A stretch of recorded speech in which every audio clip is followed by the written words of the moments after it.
professor Cid Mauro, assessor de ensino religioso da Secretaria de Estado de Educação do Estado do Acre.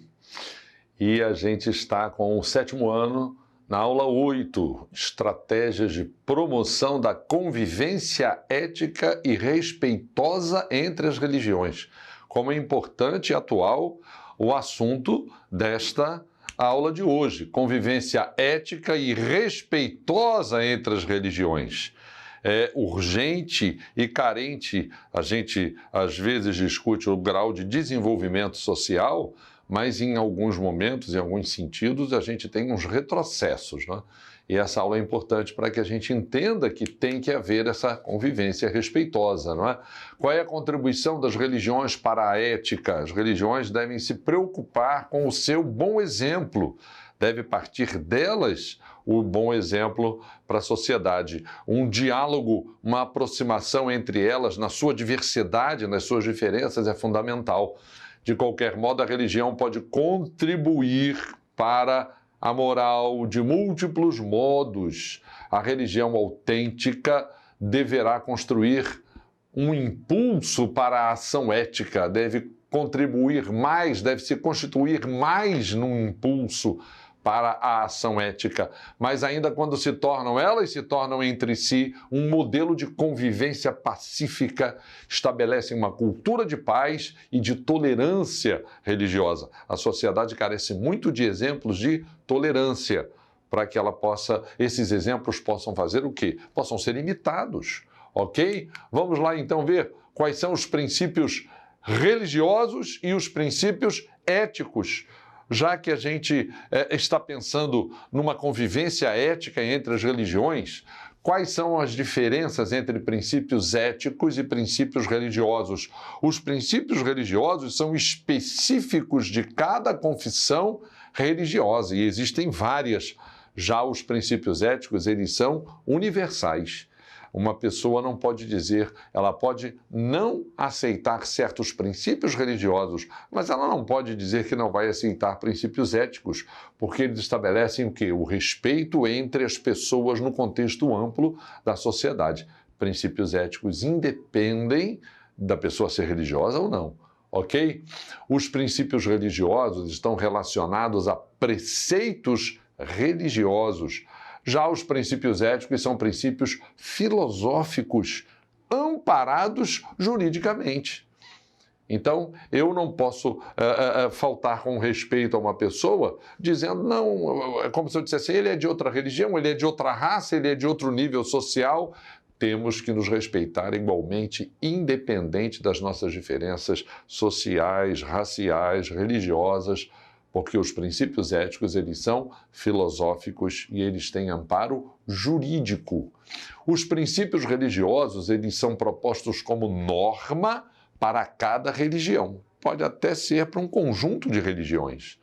A gente, às vezes, discute que certos princípios religiosos, como esse mesmo do respeito ao outro, é para todas as religiões. Por isso que eu escrevi lá, religião autêntica. Uma religião que não proclama e que não pratica o respeito ao outro, não é autenticamente uma religião. O amor, não é? A caridade, às vezes há deficiências de todos os sentidos, econômicas e que tantos problemas sociais que existem. Há uma religião, essa religião não dá atenção para essas coisas. Puxa vida, deve ser reprovador isso na conduta dessa religião. Então, há sim normas para cada religião, eventualmente para o conjunto das religiões, mas no aspecto dos princípios éticos, as normas são para toda a sociedade. Toda a sociedade. Você ainda pode dizer assim, essa norma aqui é para esse tipo de religião aqui. Todas as religiões do conjunto de religiões cristãs seguem essa norma. As religiões de matriz africana seguem essa. As religiões indígenas têm isso aqui em comum. Mas os princípios éticos são para toda a sociedade, independente da religião em questão, ok? Olha, os princípios religiosos são voluntários. Há pessoas que não têm religião, elas vão aceitar princípios. Não, elas não têm religião, então elas não vão se preocupar e nem aceitar. Vão respeitar, mas não vão aceitar, não vão incorporar na sua vida princípios religiosos. Elas não têm religião, mas os princípios éticos não são voluntários, eles são preceitos. Nós temos que aceitar preceitualmente os princípios éticos. É uma norma de conduta. Os princípios religiosos são opcionais, os princípios éticos são obrigatórios. Obrigatórios. Agora eu queria comentar, a gente está falando de princípios éticos, da relação da religião com esses princípios no contexto da sociedade. É interessante a gente focar a evolução do aprendizado do comportamento ético, né? E a gente está falando aqui que o comportamento ético pode ter relação com religião. E onde é que a gente começa a aprender? Na família, no contexto da família. Vejam bem a importância da família, a importância de uma família bem estruturada, porque ela vai ser sempre a base da sociedade. Os pais precisam ser modelo de verdade, de honestidade, de respeito ao outro e reconhecimento dos erros e dos acertos. A gente não pode ter os pais em casa, pessoas imperiosas que parece que só conseguem falar de maneira brusca e se colocam como se fossem perfeitos. Não, a gente até admite que há, da parte dos pais, a possibilidade de errar. Então deve haver diálogo, mas eles devem ser um modelo de conduta. Então começa na família. E a escola faz uma transição. Olha quanto tempo a gente passa na escola, né? A gente vai cedinho para a escola, 5, 6 anos de idade, e olha a faculdade, acho que a gente termina lá quando está perto dos 25 anos, ainda vai continuar estudando, mas já vai para a profissão, para a área profissional. Então a escola é uma experiência de diversidade. Na escola deve haver igualdade no lidar com a diversidade. E ela é uma passagem, a escola representa uma passagem, uma transição do ambiente privado da família para o ambiente da sociedade, que é totalmente aberto, não é? Então a escola é muito importante nessa transição. Ela representa a passagem do espaço coletivo, o espaço privado para o coletivo, onde os valores da família, na escola, eles são transformados em valores que vão ser o quê? Socialmente desejáveis. Então a escola opera uma revolução, mas uma revolução para melhor, nos valores que vêm da família, ok? A família ainda é um pouco restrita, na escola você tem diversidade. Então você aprende a lidar com o diferente, com o outro, a necessidade de ter compromisso, de chegar cedo, de uma necessidade de estudar, de ser honesto nos seus estudos, de ter um projeto de vida bem definido. A escola tem um currículo, a escola tem todo um critério de aperfeiçoamento que é muito necessário nessa transição para a vida adulta. E na sociedade, a prática da preservação dos valores no contexto da vida em comunidade, pelas normas socialmente definidas, pela mediação do correto e incorreto dentro da sociedade. A sociedade vai ter valores éticos, que a pessoa que foi treinada, né, veio da família, passou pela escola, chegou na sociedade, o treinam para a cidadania. Cidadania é o conceito maior na sociedade, cidadão de um país, cidadão até se um dia for visitar um outro país, há regras, há um passaporte, há uma documentação, tudo isso é importante para essa transição de valores éticos, essa caminhada, esse aperfeiçoamento dos valores éticos, né? Distinção entre ética e religião. O princípio ético é coletivo, é para todos. O princípio religioso é individual, é pessoal. Olha, o princípio ético é universal, é para todos os lugares. O princípio religioso é cultural, é local, não é? O princípio ético, ele é jurídico, legal e civil.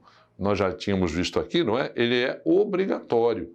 Já o princípio religioso é doutrinal, é opcional. A pessoa, dependendo da religião que ela tiver, a doutrina muda. Então, o princípio religioso é doutrinal, é opcional. O princípio ético é racional. Não quer dizer que a religião não seja racional, ela também é. Mas o princípio ético depende da razão. O princípio religioso já depende um pouco do sentido. Ele é sensorial, ele é subjetivo. Uma pessoa pode orar pedindo ao ser superior da sua religião que seja o quê? Mais honesto, que os seus defeitos sejam... ele possa aprimorar melhor os seus defeitos. Isso é uma questão dele dentro da sua religião. É nesse sentido que a gente diz que o princípio religioso é sensorial, enquanto o princípio ético é racional. Você pode ter uma pessoa que não tem religião nenhuma e depende do seu raciocínio para poder confirmar a sua conduta correta. É uma pessoa religiosa que também depende do raciocínio, mas acha que aquilo ali é alguma coisa que o ser superior da sua religião o inspira a fazer, ok?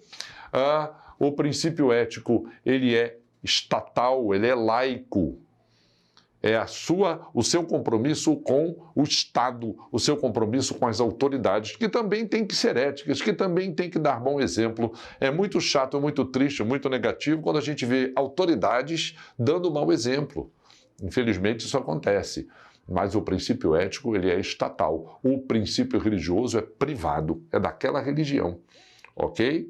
O princípio religioso é específico dela. Às vezes há um erro de uma religião querer impor no Estado, impor na sociedade a sua maneira de entender. É um erro. Religião nenhuma pode impor ao Estado, porque o Estado ele não tem uma religião. Ele acolhe todas. Como também o Estado não pode se valer, como às vezes acontece, de uma religião para beneficiar-se, às vezes, dos votos, né? Às vezes, nas vésperas das eleições, um candidato procura uma religião pequenininha, não, ele procura uma religião enorme, pensando em conquistar os votos daquela religião. Isso é uma relação errada entre Estado e religião, ok? O princípio ético é prescritivo. É uma prescrição, você tem que cumprir. Ele é formativo. Nós temos que acatá-lo, obedecê-lo. E o princípio religioso é descritivo, ele é informativo. A religião me fala de uma memória, de acontecimento, de coisas da sua história, e eu vou ouvindo aquilo, vou me formando, eu vou aceitando, acatando aquilo, mas no sentido ético, eu preciso compreender para obedecer. No sentido religioso, eu vou compreender, vou obedecer, mas como alguma coisa minha pessoal, ok? E o princípio ético, para terminar, ele é filosófico, ele é especulativo. O princípio religioso é teológico, ok? Principais ações de aproximação das religiões. É muito importante a gente vendo a religião sendo um exemplo de ética. Olha, o diálogo interreligioso é um expediente de aproximação para a convivência entre religiões na sua diversidade. O diálogo interreligioso é muito importante, são entre religiões. Por exemplo, o islamismo e o cristianismo, o budismo e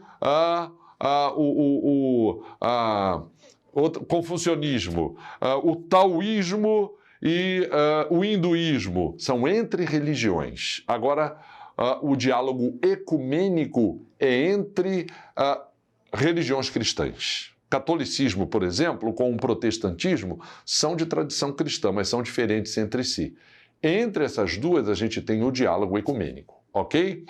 Outra terminologia de aproximação em que as religiões podem demonstrar para a sociedade um bom exemplo de conduta ética, cultura da paz, diálogo, mediação de conflitos, a não violência, a diversidade, o convívio com a diversidade, é a chamada cultura da paz. As religiões devem se unir e promover como exemplo para a sociedade uma cultura de paz. Tolerância religiosa, o que vem a ser? É o resultado do respeito, do entendimento, do diálogo frente ao pluralismo religioso. O pluralismo religioso é uma realidade. A gente não pode dizer que ela não existe. E independente do tamanho da religião, do tipo de religião, então deve haver entre as religiões um diálogo de tolerância, ok? Um entendimento, uma aproximação e diversidade religiosa, consciência do respeito, igualdade e fraternidade entre as religiões. São aspectos dessa aproximação necessária entre as religiões, ok? Muito obrigado. Não esqueça de clicar essa aula na plataforma Eduque. Até a próxima.